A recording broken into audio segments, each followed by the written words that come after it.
আর নতুন ভাই আরিফ ভাই আছে? আচ্ছা তো আরিফ ভাই আছে, শুয়ে রয়েছে।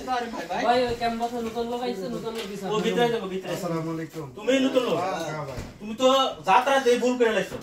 রুম আইছো, এটা কি তোমার নিজের বাড়ি? জুতা লইয়া করছো। এটা কামটা কি করছো? আচ্ছা ভাই তাহলে সরো তুমি জুতা কইলাও। জুতা কইলাও। মুজা কইলাম। মুজা কইলাম। ওরে বাবা রে বাবা। সামান তো নতুন অবস্থায় দুই কাটি গেছে গো। এগুলো কি দেশে টানছে না অন্য কোথাও থেকে টানছে করেছে?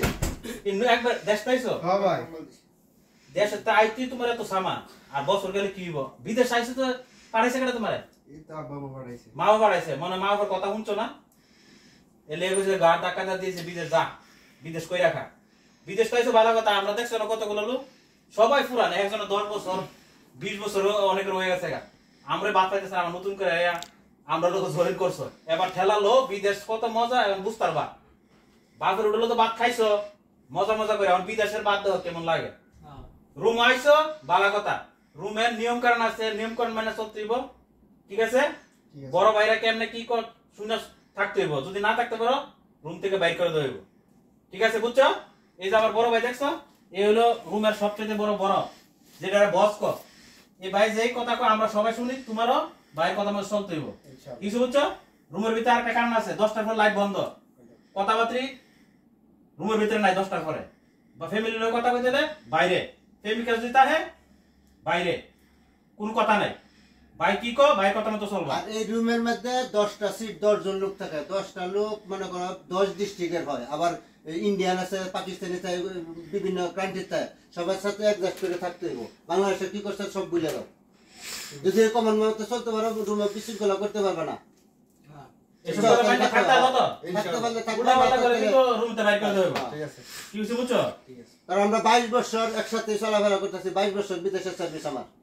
নতুন আইলে তোমার চাপ সহ্য করতে হইব, কারণ এটা মা বাপ নাই জানো। ওইলো। কম্বল আনছো? কম্বল লো, দাও সিটে দাও। কম্বল ওই কোণা দেখছো? হ্যাঁ ভাই। এই সিট, ওই সিটে এই সিটের ভিতরে থাকবা।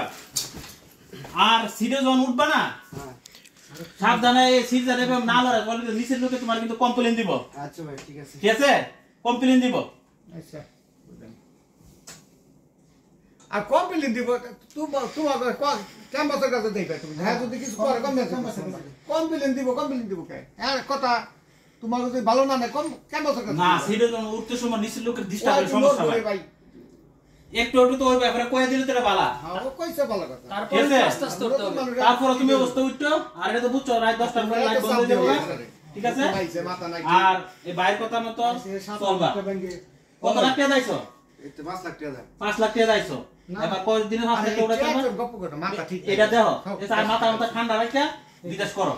কত কইছে বুঝছো? ইনশাআল্লাহ। টেনশন করো টেনশন করো না। আমরা যখন নতুন আসছি আমাদের টেনশন লাগছে, আস্তে আস্তে ডিউটি হয়ে গেলে, কাজ হয়ে গেলে, যখন বেতন পাইবা, টাকা পাইবা, তখন টেনশন সব দূর হয়ে যাবে। এই বেডের ভিতরে শুয়ে পড়ো, রেস্ট করো, ঠিক আছে?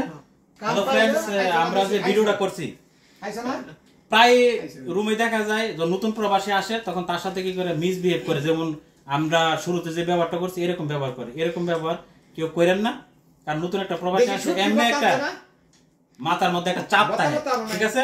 তাকে সান্ত্বনা দিবেন, সান্ত্বনা দিয়ে নিজেদের ভাইয়ের মতন করে আগলে রাখবেন। ভিডিওটা ভালো লাগলে শেয়ার করবেন। সবাই ভালো থাকবেন।